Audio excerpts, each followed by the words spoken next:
Alrighty, here's a test run. I think I've solved my little problems. I have 6 locomotives running simultaneously. The problem turned out one little block, a very short block at a critical spot, was causing a problem with a log jam. Basically, the train would stop straddling the 2 blocks, and train controller didn't know which block it was really at, so it would just stop things. I got the collision problem sorted out pretty quickly, but the log jam problem was a little trickier to deal with. I had to kind of think it through. Probably need to set up my block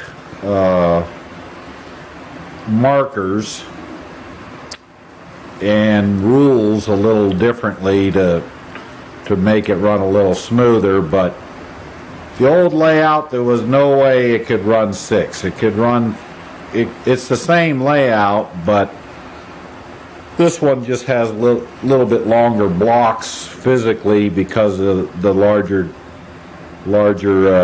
size. But it's kind of interesting to watch how it sorts it out. Basically, it's figuring out, there he goes, figuring out who's got the right of way here. And basically, I've got the 2 steamers running on one figure 8. I got the 2 large diesels running on the other figure 8. The 2 small diesels are flip-flopping between the 2 figure 8s. So at any one time, theoretically, I could have up to 4 trains on a single figure 8, which is really pushing the limits of this thing.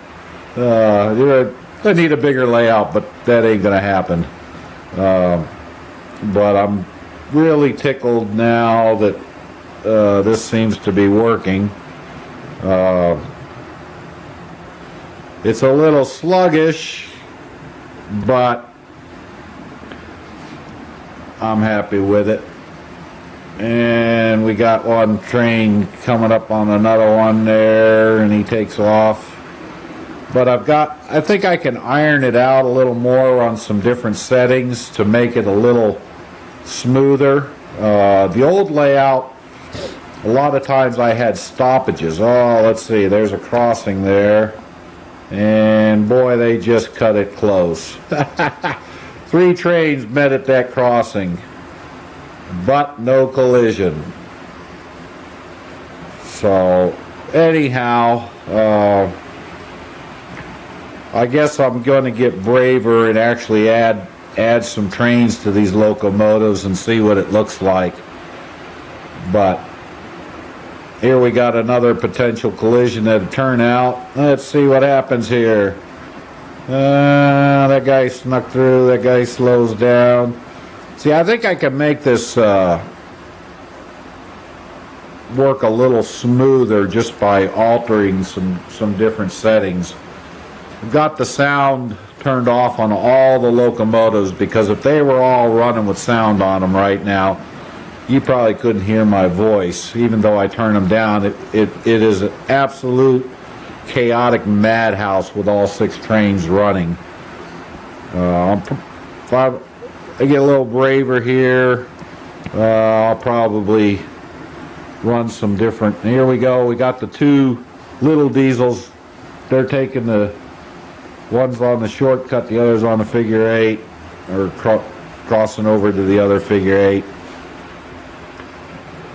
But you can see that the signals don't really have anything to do with controlling the trains. They're just basically for eye candy type of thing. And I mean, they function correctly and stuff like that, but train controller doesn't use what those signals are saying to make decisions on how this stuff is going to run.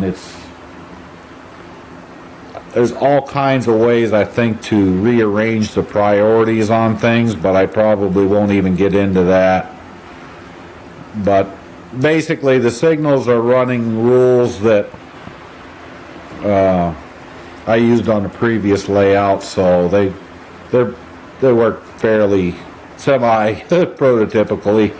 Of course, none of them are placed prototypically because the layout's far too small. The total trackage is only about 3 3/4 scale miles, and a lot of that's in the yard here.